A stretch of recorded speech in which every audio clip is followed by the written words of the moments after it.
We want to thank everybody for coming to Junior Bike Chat tonight. The title tonight is Getting the Most Out of Yourself. And it's going to be moderated by Kelsey Erickson, who's the Executive Director of Athlete Health and Wellbeing at USA Cycling. And I really want to thank her for pulling together this all-star panel, ranging from Jared Scott, who's a junior rider, all the way to retired professional riders, Brad Huff and Lauren Tucker, and current professional rider, Katie Keogh. Our upcoming episodes, we're trying to work with Christian Greifenbach to go through motivational strategies, and that's tentatively for next week, but we still haven't locked her in for that. And then we're working on additional ones on selfless philanthropy, racing in Belgium, and then going into the inequities in sports, which are all to be arranged and coming up later in the summer.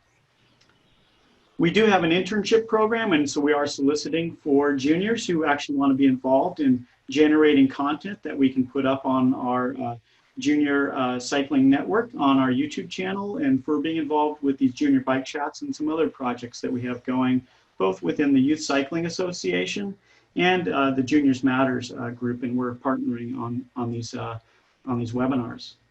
Just a few housekeeping items.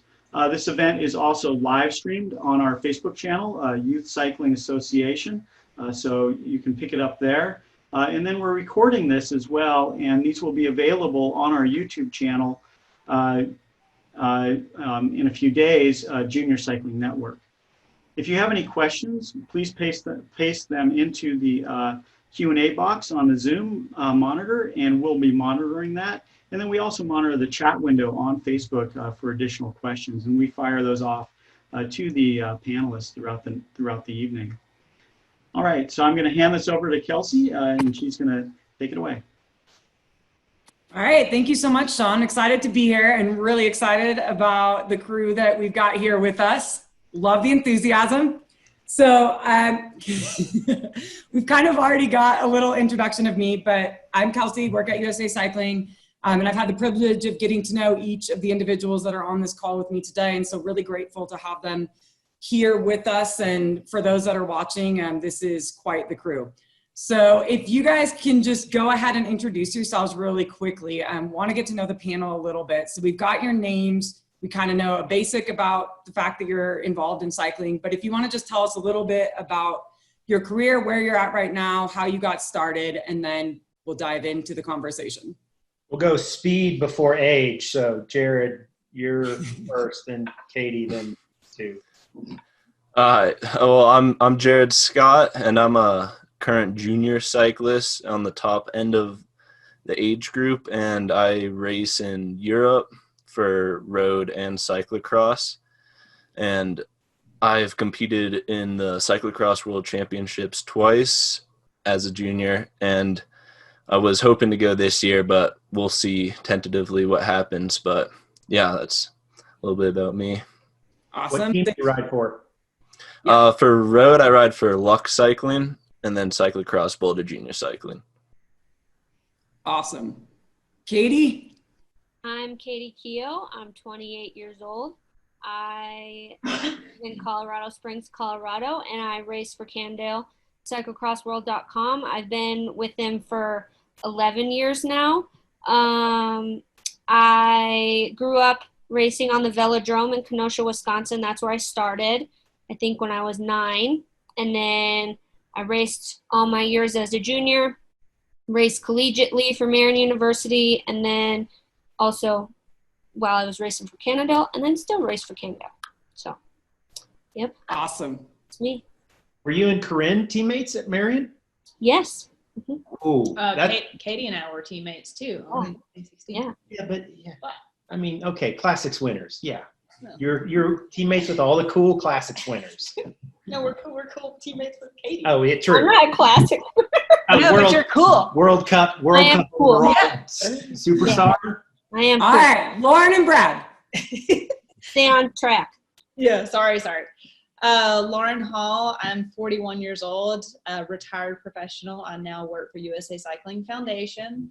And I grew up playing soccer. I played soccer in college on a full scholarship, and I didn't start riding a bike until I was 28 years old.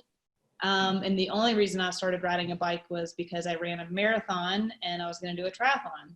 and I went to the bike shop and didn't know where to ride, how to change a tire, how to ride in a group. And the guys in the shop basically invited me on a group ride. And then I started racing from there and raced 9 years professionally, raced for the national team. We won the Juior Rosa, won a spring classic, raced on the track, and I raced cyclocross for 2 seasons. And hats off to you guys that do that. So yeah, that's me. My name is Brad Huff. I'm the sidekick of the Lauren Tucker Hall. I did all the high school sports, and I wasn't good enough to play any sports in college, so I became a cheerleader. At that same time, I was riding a bicycle, and it took me 10 years of riding and training to become a professional. And then I was a professional cyclist for 13 years on the road. I raced on the velodrome. I raced on the road, crit, stage races all over the world. Never made it to the Tour de France level, but raced with those guys at times.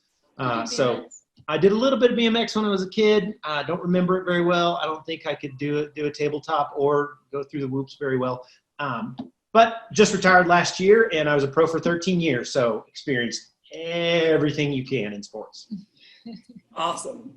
Love it. So obviously we've got a ton of experience represented here, which is amazing. And what we're here to talk about is how to develop holistically as an athlete. So what I love about the group that we brought together is that we've kind of got both ends of the spectrum. Someone that's just entering out of an elite junior career into an elite pro career, all the way through to recent retirees who have been all the way through that pro career and current. So one of the things that we talk about as athletes, or, I think as I've talked to each of you individually, commonly as athletes, we're told, you've always got to be tough. Don't show vulnerabilities. Don't show weakness. And in my experience, and I know from talking to a lot of you and your experiences, that's often interpreted as, we don't talk about mental health. Mental health is kind of it's the injury that nobody sees. And we focus so much on the physical side of development that we often don't take the time to consider the mental side of it. And when I talk about mental health at USA Cycling, I like to view it as a spectrum. So mental health impacts everyone. And on one end, we have healthy mental health. And on the other hand, on the other end of the spectrum, we have those that are maybe dealing with some unhealthy things. And so all of us are impacted by mental health. It's just a matter of where we are. And often we are going to be at different spots in the spectrum. But I know for each of you, this is something that you have dealt with and are dealing with and are addressing in your careers. So I'd just like to kind of hear from your perspective. We talk about, when we hear mental health in sport, often it's not something that's being talked about. So I'd be curious, why do you think people are hesitant to talk about mental health in sport? I'll go, because I actually picked up a sports psychologist while I was racing, but it took years to figure out that I wanted to talk to somebody. One, I was afraid to, and two, like you said, the stigma of saying either something's wrong or it's a weakness, that I'm not just mentally tough and can handle these things, or crashing or dealing with situations at home that may lead to situations out at racing. So for me, I was scared and nervous to take that step and to say that I was working with somebody. And to let off to my teammates or to my coaches that maybe this was a weakness that others might capitalize on. But then thankfully, my teammates were nice enough to open up and say, we're dealing with some of the similar stuff. And so for me, it was just that awareness of, hey, like you said, Kelsey, we're all kind of dealing with something, but we're in this sport that we have to be super tough and super protective of our feelings and how we outwardly appear. So that was my experience. Thanks, Lauren. Yeah. Anyone else want to answer on thoughts on hesitations, or why is this maybe not something that we talk about openly? I think that I spoke with you the other day about how it's gotten better, but I still think that it's something that is kind of looked down upon, or you're looked at differently if you vocalize this, or and that environment isn't a good way to be open about it, because then you're kind of scared into not vocalizing and then you'll just keep it in until it gets so bad where you don't really have a choice and you really, really need to ask for help. And that's kind of been that has been my experience, where I have never felt comfortable at all talking about it. And no one's ever, like, I feel like there's been signs in my experience, and I wasn't really helped at all until the point where I was like, okay, I need to say something to someone because this is a serious problem. And that's why I've been so vocal about it, is because I have never been in an environment with my teams. Not that it's their fault, but it's just, I don't think people are super educated on it in our little cycling bubble, so that when I was having these signs and symptoms, the people in my circle weren't able to recognize them. And so but I don't know why.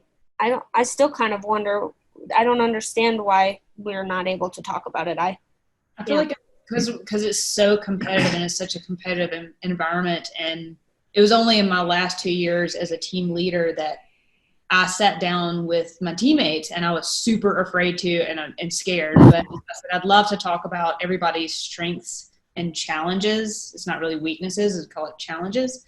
And everybody immediately opened up. And once I went first, and it was super scary to take that first step, but I think that just kind of let everybody come down one level and just be like, okay, we can expose ourselves to be a little bit vulnerable to one another, because we are on the same team, because we've probably all been on teams that it's been a bunch of individuals just wearing the same outfit. Mm-hmm.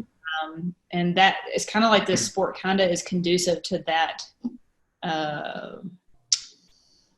that character almost sometimes to put up those walls, because you don't want to be the weak one, because then you're not going to be the one that's going to be able to go for the sprint or the climb or whatever. You're not going to be team leader just because you're saying that your mind was confidence. Right.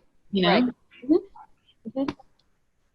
So I think there's some really good points that come up in that. And Katie, I kind of want to go back to you for a second. And as you said, and as has come up already, this awareness and education is definitely an issue, I think, in sport. Is, what are those signs and symptoms? And oftentimes those signs and symptoms can very easily be disguised within the guise of, I'm committed to my sport and I'm doing everything that it takes to get there. And so what in a day-to-day society might be like, that's potentially a red flag, can easily be excused in the sporting context, because we're constantly saying, like, you've got to do everything you can to get to that point. Would you mind sharing with us some of the signs and symptoms, or things that maybe you've experienced or that you've seen in others, as far as, like, as peers and as fellow athletes, what could we be looking out for, not just in ourselves, but even in, our teammates and our peers? Or, like, what are some potential red flags of, like, hey, this might actually be something worth addressing? Mm-hmm.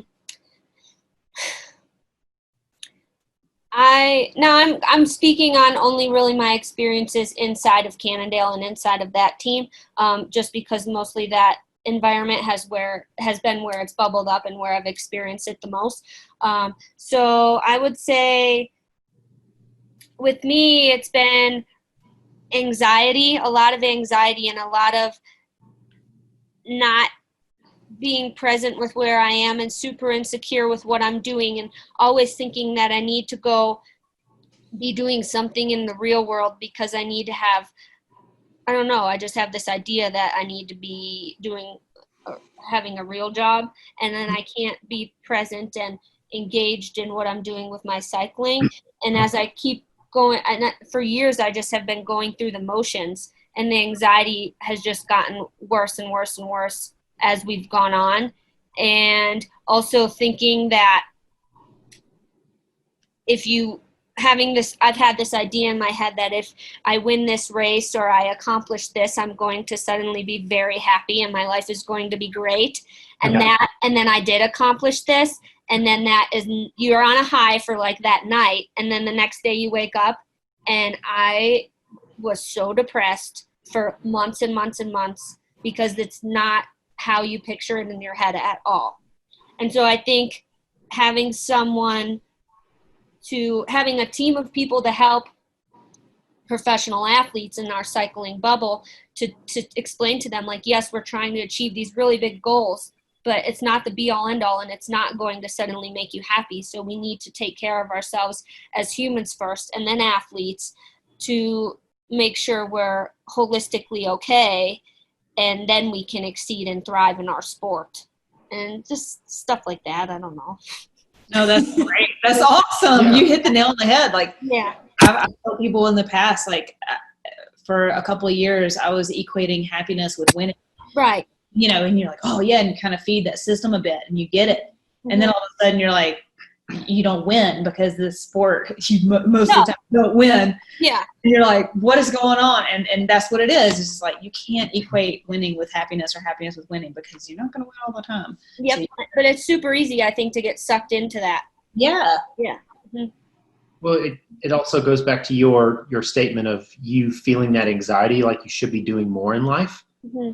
And because external stimulus says, oh, well, you're not really doing a real job. You're not actually putting forth effort into something that's going to carry you forward in life. And you're like, but in your heart, you're giving everything you can to get to this one race as strong as possible. And you feel that burden that others put on you. And that's this tug of war of, well, which way should I go? Which area do I need to put my main focus in? And for us, all of us, we have this accountability we keep on ourselves to perform, to win X race, to be there for our teammates. And going on a performance side, you know, we've all had our goals. Like my biggest result of I ever had in my career, I literally cried that evening because I didn't achieve what I wanted to do.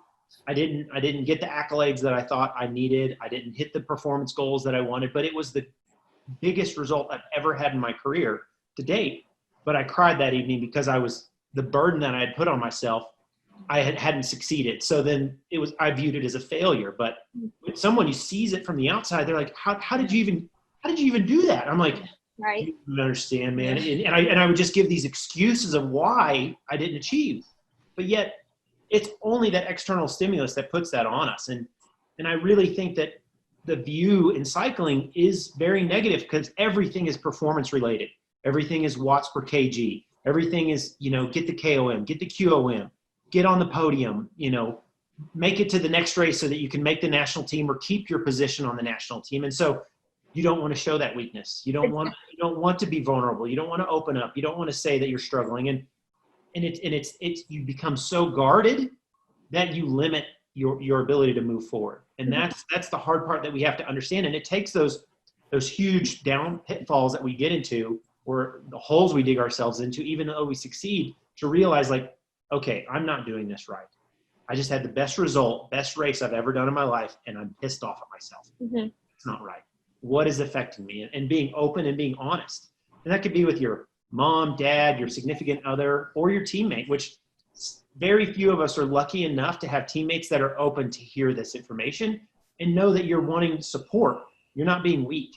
So do you think maybe you want to open to your teammates when they're going to do it? So Individual. you're obviously kind of on the other end of the spectrum of, just getting into this space. And yet you're already speaking up about and I've seen you be open and vulnerable and honest about just what you're dealing with, on the physical side. Obviously we kind of see that, and there's a lot of similarities, but the mental side of sport is a huge aspect of this. And you've written about it, even just recently with, how you're mentally processing COVID.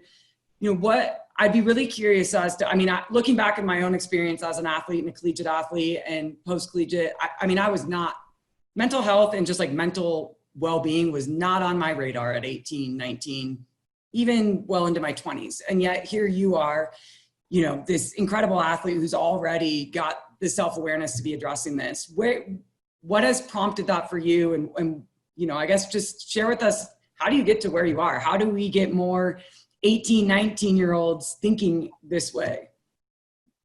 No pressure.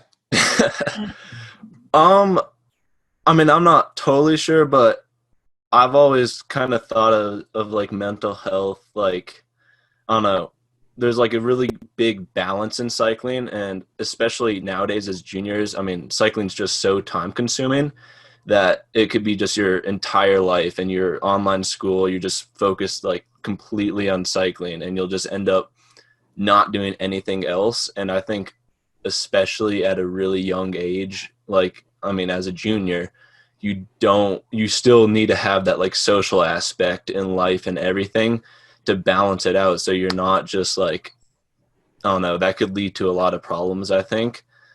And then, I mean, there's also the other side of this is still being motivated. And I think if you have a healthy balance of everything, you will be able to stay way more motivated throughout your cycling career, such as in times like right now, COVID, where you have to, I don't know, be pretty mentally tough to keep on training, even though we don't know when our next race is going to be or anything. So, Yeah. No, I appreciate that. And I think that's a great point. It also speaks kind of back to what was just being talked about of, you know, you've got these goals and you've got these performance expectations, but you're not going to meet them every time. And so how do you stay motivated in those moments when, you know, you don't meet the goal that you had set? And how do you get yourself to that next step of, okay, you know, I accept that this happened. It's not what I wanted. I evaluate it. I identify, you know, what are some of those reasons, and then I make my next plan. So I think we spend so much time focusing on that physical side, and often it's to the detriment of the mental side, when actually, when we are focusing on training our mental skills and wellness alongside the physical, that's when we see those steps that take us from good to great and great to greatest. And, you know, we talk about here, you know, Brad, you mentioned the idea of, you know, we have to dig ourselves into those holes before we get to that point where we say like, hey, look, I actually really need help. And my dream and vision for sport is that we get to the point where we don't have to get in those holes anymore, but we say in the moment, and we recognize in the moment the incredible courage and strength that it takes to say like, hey, I'm not great right now. Like, yeah, I'm an incredible athlete and I've done all these things, but things are tough. And, you know, Katie, you've done that. You did that publicly in one of the most courageous things I've ever seen, of just saying like, you know, you have an opportunity to be in Europe, you're crushing it, and yet you recognize that your well-being was more important than anything else, regardless of any pressure that was being put on you, which no doubt it was. You know, I hope that sport gets to that point where we can look at something like what you did and say, wow, now that is one of the bravest girls I've ever seen. Would you mind kind of sharing with us how you got to that decision, and maybe what suggestions or guidance you might have for somebody else that finds themselves in a similar state? Yes. So 3 years ago, I had my first really bad episode and kept in the middle of the season, kept going, kind of just pushed it to the side, had the episode was right in the middle of nationals time, did nationals, horrible time. And then the next day we got on the plane and went to Europe. So I just kept shoving it away. Again, my signs and symptoms were there. Like now that I look back, blatantly obvious. And still it was just get on the plane, we're going kind of thing. Then I came out of that episode, and then the last year we had, I won my first World Cup, again, into another episode, but it's whatever, keep going. Like I kept going. I'm numb to it. Like you can't, again, we don't want to show weakness. We're easily replaceable, all of that kind of stuff. And then this past season, again, I have another episode, and this time I can't keep going. I have to allow myself to like do the hardest thing I've ever had to do and say, stop. Like we're not getting anywhere with this. We're on a hamster wheel, and this is not healthy for me. This is not healthy for the relationships in my life. This is not healthy for even the people around me, you know? And so we went home. We packed up everything that we had and moved over to Europe, and we were fully committed. We had our dog with us and everything, and I couldn't do it. I didn't finish the season. I didn't compete at Worlds, or, you know, I didn't do any of that. And looking back on it, that was the smartest and best and hardest and, like you said, I think the bravest decision I've ever had to make, and I'm super proud of myself, but there's still insecurities that come with it, and I'm still working through that decision and that failure that I didn't finish what I started kind of thing, but I that needed to happen. And I think that when you find yourself in these episodes, or sometimes it's circumstantial, sometimes it's clinical, sometimes, it's everyone's in a different situation. But I think when you find yourself in this situation right off the bat, you need to address it instead of keep suppressing it and ignoring it, because that just is going to make it way worse and way harder to get out of at the end of the day. And ask for help, because there are so many people that will help you, and so many resources and so many different tools. And it's a lot easier, I think, to ask. It's hard to see in the moment, but it's a lot easier to ask for help than it is to internalize it and keep it to yourself and struggle alone. So, yeah. Thanks for sharing that. And I think I think you use the language even there of like dealing with failing that you didn't complete the season. But yeah, that you didn't complete the season, but you did what I truly believe is the most courageous thing you could have ever done in that situation, which is say, hey, I'm going to put myself first right now. And this is what I need. mm-hmm. And I think that's an example that we need more and more in sport. And also I think it highlights as well the connection between the physical and the mental. You had goals and you had these performance expectations, and yet because things mentally weren't stable, you started to see an impact on your physical performance. Mm-hmm. And that was something that then compounds that, and we start to see the implications. It suddenly goes from like, oh, it's manageable to holy cow, like this is out of control. Mm-hmm. And as a sport, my hope is that we get to the point where as a people around one another, we're recognizing like, hey, let's have these conversations in the moment so that we don't have to wait until we get so far down in the hole that like literally we're just desperate for help. Right. And I found that speaking out and admitting that you need help does not mean you're weak. It's the total opposite. I think that ignoring it and pretending you're fine is weak because you're scared. I think speaking out and saying, hey, I need help is strong. That's tough. Yeah. Mm-hmm. 100%. The graph. So my sports psychologist, her name's Kristen Kime, and she has shared it a couple times on her Instagram, and it's what people see of the athlete, of any athlete, is this rosy picture in this linear graph, but in reality behind it is every little like down and up and and then there you go a little bit more, and it's like we all step out the door and put our best foot forward, and when you're at the races you're like, oh, shiny happy-go-lucky racer, I'm going to do my best and I'm going to win, but everything it took just to get there, you have no idea what these people are dealing with or have been dealing with to get to just right here. Mm-hmm.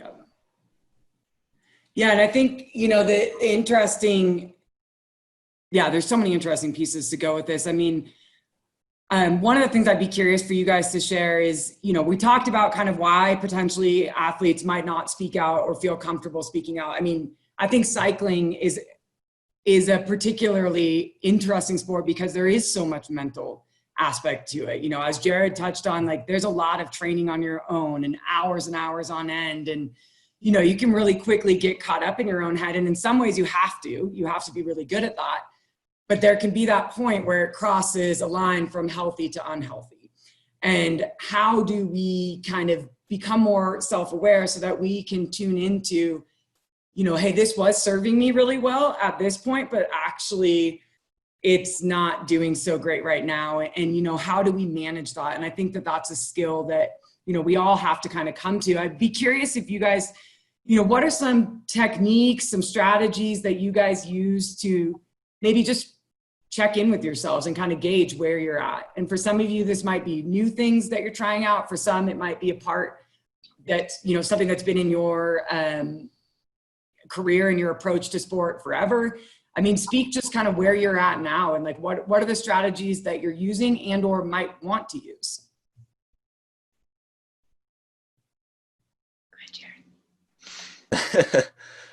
I mean, I'm not totally sure how, I think for each person it's completely different, and you have to kind of be able to just know yourself and know mentally who you are and how you respond as an athlete, because some athletes might do better like doing longer, I don't know, like for example, like doing longer weeks of training and stuff, whereas others might mentally not be able to do that just because they're mentally fatigued or something.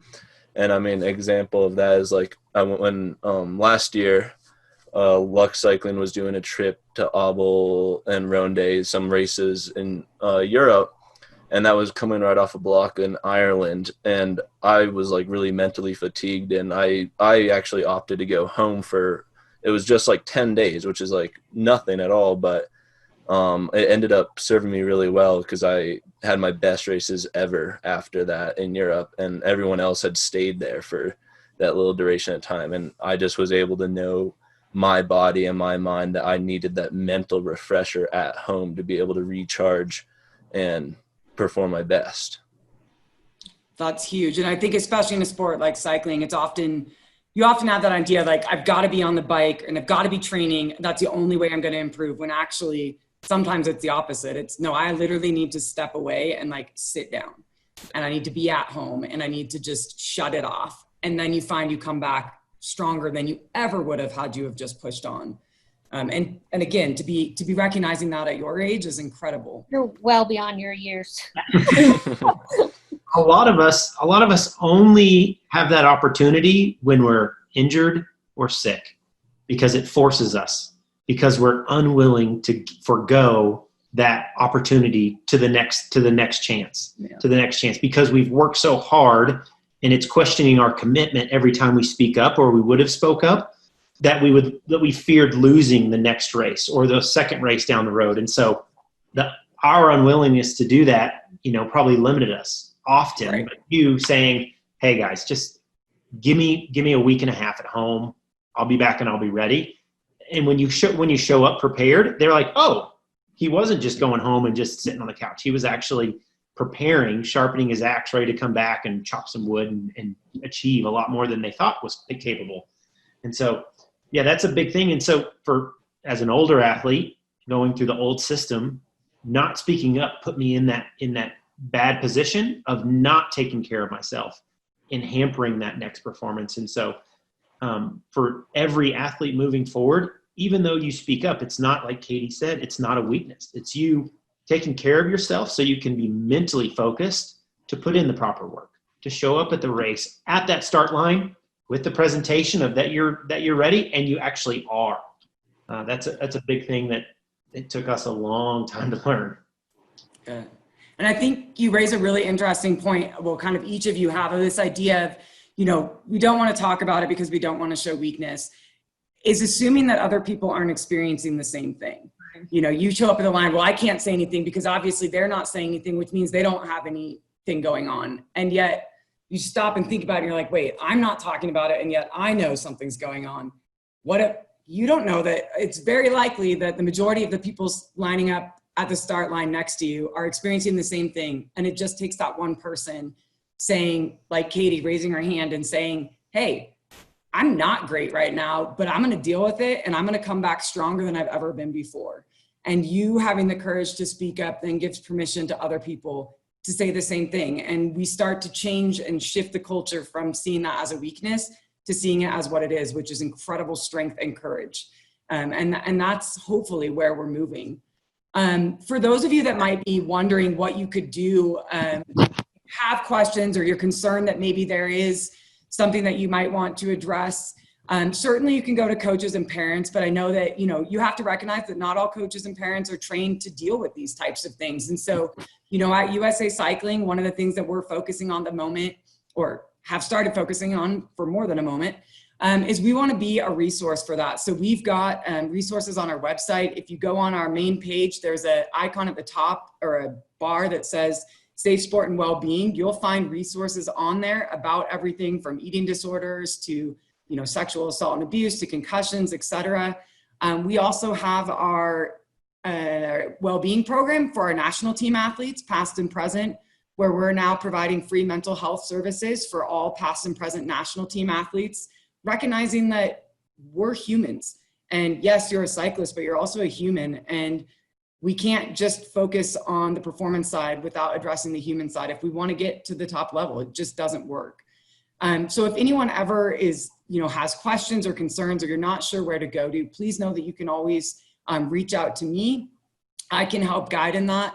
But, the more we have these conversations, the more we're going to be able to normalize this, and we're going to recognize that you're not alone. And there's a lot of power in that, in recognizing like, hey, actually, I feel like I'm the only one that's ever felt this way. But I promise you, in most situations, you're going to be very shocked to find out how many other people have or are feeling exactly the same way that you do. And suddenly you're able to talk about this. So yeah, definitely check out our website. Feel free to contact me. And I know most of the other people on the panel would be happy to communicate as well. Even just giving some experience, guidance, advice, etc. We do have a couple questions that I want to jump on. So a couple very important questions. One of them, the first one is, what is SafeSport? Which is a very important question. So SafeSport is it's a movement. And so I was the SafeSport director at USA Cycling. I still run it. And essentially SafeSport is a program that's designed to prevent and address physical misconduct, emotional misconduct, sexual misconduct, bullying, hazing, and harassment. And so we want to address and remove and prevent those behaviors in cycling and across the entire Olympic movement. And there's the US Center for Safe Sport, which provides sorry, I was reading a question at the same time. The US Center for Safe Sport addresses all issues of sexual misconduct, and then we at USA Cycling address all the remaining. So if you ever have concerns that, you're noticing something that maybe isn't okay, or you're experiencing something that isn't okay, please always know, or don't just know, please do make me aware of that at USA Cycling. You can do it on our website. You can report anonymously. You can email me directly. You can call me. And the same is true for parents and anybody else. You don't have to be a USA Cycling member to report a behavior related to someone at USA Cycling. So you can find more information about SafeSport on our website. And there's a lot of great information on there. And we're going to be working to provide more information about SafeSport and just start normalizing these conversations as we move forward. Because it's really important that it's not just the athlete that is, spending time thinking about this and dealing with it. It's got to be all of us. We've all got to be on the lookout. We've all got to be supporting one another. And we've all got to have the knowledge to be able to turn to the right people when we need guidance and help. One of the questions we have from one of the people watching us, thank you, is, as a junior, or in reference to juniors, people don't really refer to being a cyclist as a job, but they do say things like it's a pansy sport. How do you handle those things? What? I'm guessing this would be a great one for Jared and Brad. Well, Brad was pansies too. I'll go first. I started shaving my legs in high school for mountain bike racing, and everyone made fun of me. I heard many different variations of negative comments towards me, and it hurt, but I felt that I was so committed and I was so determined to showcase my sport that I just didn't let it hamper me. I didn't let it slow me down. I would ride my bike to school and I'd wear my Spandex shorts right down the hallway and walk right into gym class and prepare. Or I'd even ride my bike to church and go to Sunday school in my kit. Like, I wasn't going to allow someone else affect me negatively on something that I love so much, because I knew how hard I worked to even get to that start line. And it didn't matter if I was a junior beginner, a sport, or an expert, which shows how old I am, or making it through the categories of 5 all the way up to 1 to pro. It is not a pansy sport. The commitment that you show, that you're getting back on that bike every single day and you're driven to make it to your goal, does not show that you're a pansy. It actually shows how strong you are. And so this is actually a sport that they call a pansy sport because they're scared of it, because it takes so much commitment to even get back on that bike every single day. I always say, don't knock it till you try it. Yeah. Because in my experience was in college, there was a dance class, and I thought it was a pansy thing. I was like, who's going to do it? Whatever. And then the girls talked me into doing it, and I absolutely loved it. And I was like, don't try and, that was my saying was, don't knock it till you try it. Just because don't let that stigma stop you, or don't let somebody else's stigma stop you or whatever, discourage you. Yeah. I think that goes back to your why. Why are you doing it? And whenever you get to that point of like whatever you're hearing or whatever's being told is like, what's your why? And you're doing it because you love it and you're passionate about it. And that can be sometimes it's easier to say that than others, but it's important to have that why. Jared. Another question, and this has come a couple Well, times. let Jared answer his pansy question. Pansy answer. I think you pretty much covered it all. So a lot of juniors disappear because of burnout. How can we best avoid that? I think you guys have already given a couple examples of that. I think Jared, for sure, on this side, like helping athletes recognize how to recognize themselves when they need a break, when they would benefit from that. What are some other ways that you think, and this is to everyone, that you can help juniors avoid burnout? And I don't think it's just sport. Yeah. Like totally. Like from when I was 10 to 18, I was doing other sports along with cycling. It doesn't have to be one sport super focused. You explore your options and have fun. It's hard too, because cycling, well, I think it's different now with like Jared, you have your Boulder Junior team and other junior teams around the country. I think they're more team oriented, but with cycling, when I was growing up, it was I wasn't on a big junior team, so I wasn't getting that social experience and team experience. So my parents were really adamant that I continue to do other sports. I ran cross country, I ran track, I did swim team, I played soccer, and I did dance, Lauren. So as I got older, it kind of narrowed, the sport list got shorter, and I kind of narrowed it down to what I liked the most. But definitely get involved in like as many sports and activities as you can. You don't have to just do cycling. If cycling is what you end up being the best at and enjoy the most and continue to do the longest, cool, that's super awesome, but it shouldn't be the only thing you're doing, and I think that's super important. Yeah, I agree with what Katie said. I had that same experience in high school. I played basketball, played soccer, ran track, and tried tennis. Yeah. And I sucked at tennis and I hated it, but it was a good experience. I tried it, so I think that's really important. So one question that went alongside that was, and I think this is an interesting one actually for you guys to speak to as athletes, or is there a role for coaches in helping juniors in particular avoid burnout? Always start with fun. Every ride, doesn't matter if it's the hardest VO2 set you're going to do or a race simulation on Zwift that you're going to get dropped on, Jared. It's – sorry, that was just a joke. Because Jared said he got dropped on Zwift or he had a rough time. But you have to remember it's fun. You love this. You're going and riding out on the roads that none of your buddies ever get to go ride. And you see the countryside like no one else. And so for coaches – always going back to fun. That's the reason why the kids, the adults, everyone wants to get on the bike, because it's literally, it's an escape from everything else in life, and you can just focus on yourself and pedaling and how much fun you have moving through space. Mm-hmm. I would definitely say that if you see an athlete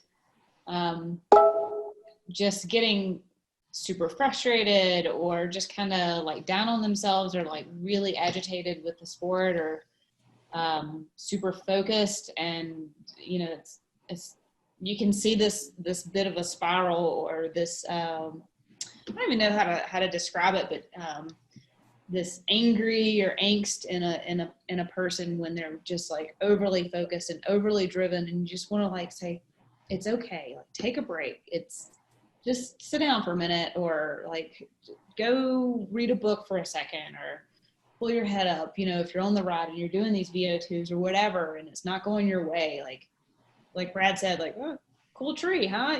Just like it, just pull your head up. Find the happiness there. Like look up, Yeah. Look, So as a coach, if you see that, because I was helping down at the Homestretch Foundation in Tucson, and you're surrounded by all these athletes, and everybody has their different schedule, and everybody's peaking at different times, and today's not your time, but you're riding with that person, and they're putting you in the pain cave, and you're wondering what's wrong with you, and there's nothing wrong with you at all.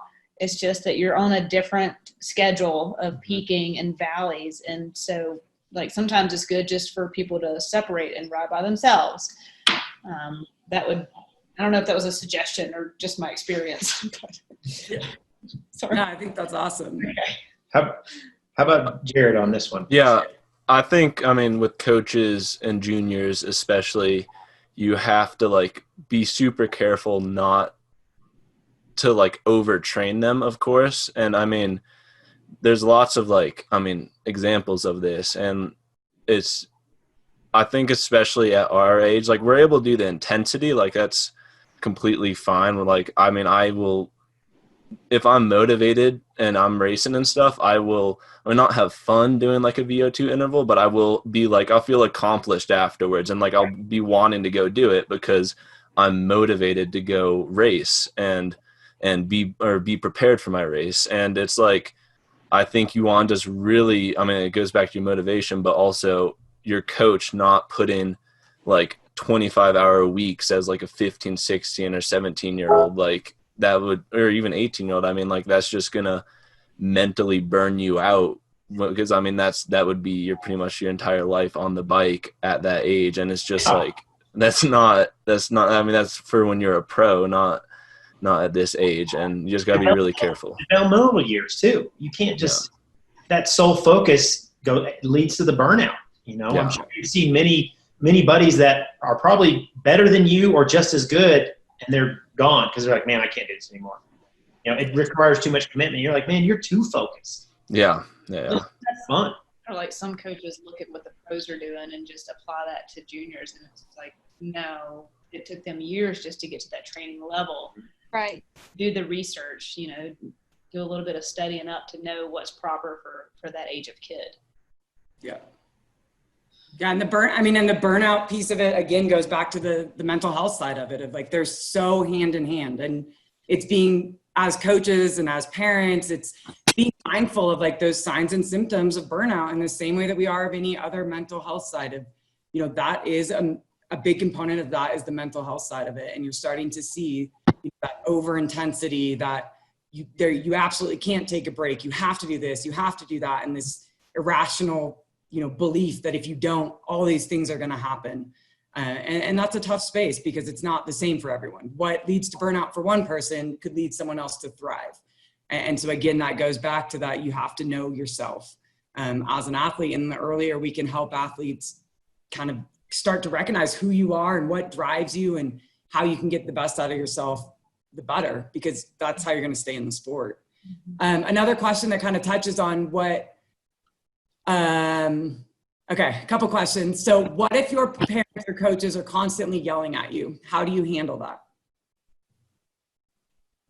I would ask for help. You probably don't get yelled at by your parents as much anymore. No, but we've all had teammates that, I was definitely an aggressive teammate, and I was always imposing my desires on others, but it was in a positive manner. And so seeing that, and understand that they're putting their desires on you. And just like Lauren was saying, when you go and ride with someone that's better than you, it's almost like you trying to keep up is like them yelling at you the whole time. You're not doing enough. You're not doing enough. You got to work harder. You got to work harder, and just be able to speak up. Going back to what Katie said, that first point when you notice it, speak up and say, hey, Mom, just give me a little space. I'm doing the best I can, I think is the biggest thing. And speaking up is number one. Mm-hmm. To do Yeah. that, though. True. What'd you say? It may be hard for a junior to do that, to tell your mom to back off. I think maybe that's where coaches step in too, is, I know a lot of coaches have expectations for parents. And, if coming from a team sport, for me, basketball, if there would be expectations, and if parents cross the line, they're no longer welcome. Yep. You don't get to be at the races because we know that that's not helping. That's what I was going to say. If it's a parent kind of on you a bunch, go to your coach. And if it's your coach, go to your, yeah. Yeah. Yeah. Well, a lot of people yell because they want you to perform. It goes back to that imposed performance is the way that you show that you're improving, that you're, because it's an expensive sport. Like, I'm spending a lot of money. I'm spending a lot of time on you to be able to be here to do this. I want you to show effort. Well, today's effort might be just noodling around and having a nice day and enjoying it so that you can show up the next day and really kill it. And so it's an education where it goes back to the coach to help them to understand, hey, this is the process for this athlete, for your son, for your daughter.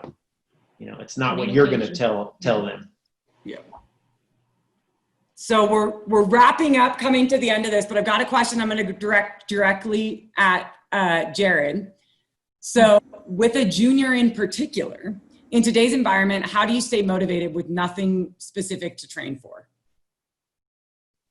I think it's all about just, the small goals. Like, you could just set your own kind of, maybe there's a Strava segment that you train for that you want to get or something. And it's just like, you have to just find different ways to keep yourself motivated because at this point, it's so uncertain, like, when anything's going to be. And it could be really difficult to stay motivated to want to race or to want to train for the supposed races that are coming up.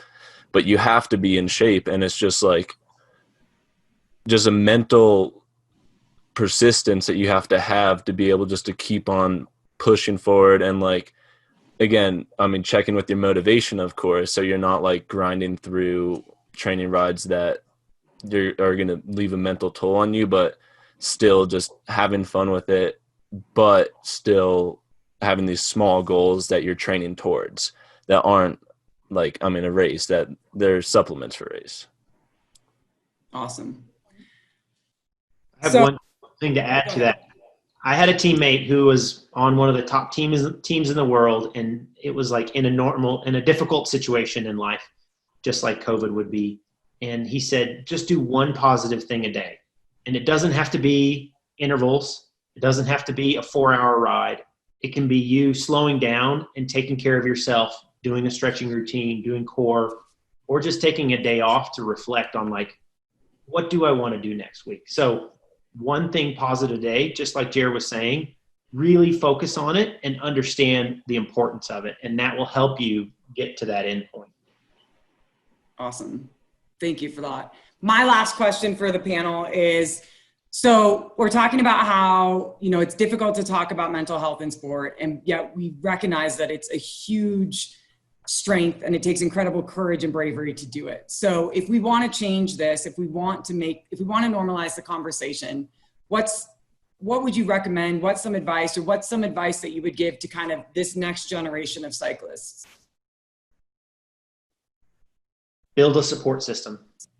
Build a support system that you can be vulnerable with, that will support you and help you get to a better you. Awesome. Support system. Anyone else have any thoughts? I think that's the biggest one. Don't be afraid to be vulnerable, because somebody else in your group is probably going through something too, even if you just expose yourself slightly. Just communicate, I think. And understand that even though if there is a failure, it's not the end of the world. It's helping you grow. It's helping you become better and understand things better. Nice. Jared, any thoughts? You are the next generation. Yeah. No pressure. I would agree with, support systems, like, probably the most important thing to having, like, and that doesn't that's not just in the cycling world. Having like friends outside of cycling that you go back to, that are your family, that you're able to, talk to, and they are your support system, along with your coach, your actual family, your director, your teammates. Awesome. Well, I just want to say thank you to each of you guys for being here. I mean, I think the fact that you're here and having this conversation speaks to the fact that the culture is changing. You know, we're starting to have these conversations, being open about it, and being able to say like, hey, look, I am an incredible cyclist, but I'm also a human, and the two have to be together. They can't be isolated from one another, because no matter how much you try to operate in those silos, at some point, if one breaks down, it's going to knock the other one with it. And so the more that we can address this holistically as like, hey, I'm putting in all this effort on my physical development and performance, recognizing that that mental piece has to go alongside with it. And often having that mental edge is the one thing that's going to set you just that 1% above that person next to you that's putting in all that work too. And, you know, we're always looking for that 1% advantage. And, you know, chances are for a lot of us, addressing the mental side is going to give us that. Thanks, Kelsey. Thanks for giving it. Thank you. Sean, did you want to say anything to wrap up? You know, I did have one little question. I was going to put everybody on the spot, so I'll just go down the line. So I'll start with Katie, because I'm just going down my list here of how you guys show up on my screen. What are you doing for fun right now? For fun, I have been trail running with my friends, which when I'm training seriously, I've never done this. And I've been hiking. We have a list of 14ers in Colorado, the mountains that we want to try to tick off. So we have a couple of those trips planned that coincide with camping. And then I have been cooking a lot more, which normally when I'm training and tired, I don't really like to cook very much and explore in the kitchen. So I have been having the opportunity to do a lot of stuff that I don't normally get to do as if everything was going on as normal. So. Yeah. Very, very cool. Mm-hmm. All right. So, Lauren? Oh, me already? Wait. Oh, it's pretty good. Just hold on 1 second. Everybody, it's worth it. Bird watching! When I was in college, I did bird nest researching, and I have a window right by my desk. So I was like, oh man, these are really pretty birds. So I've got the book and the binoculars, and it's been a lot of fun, actually.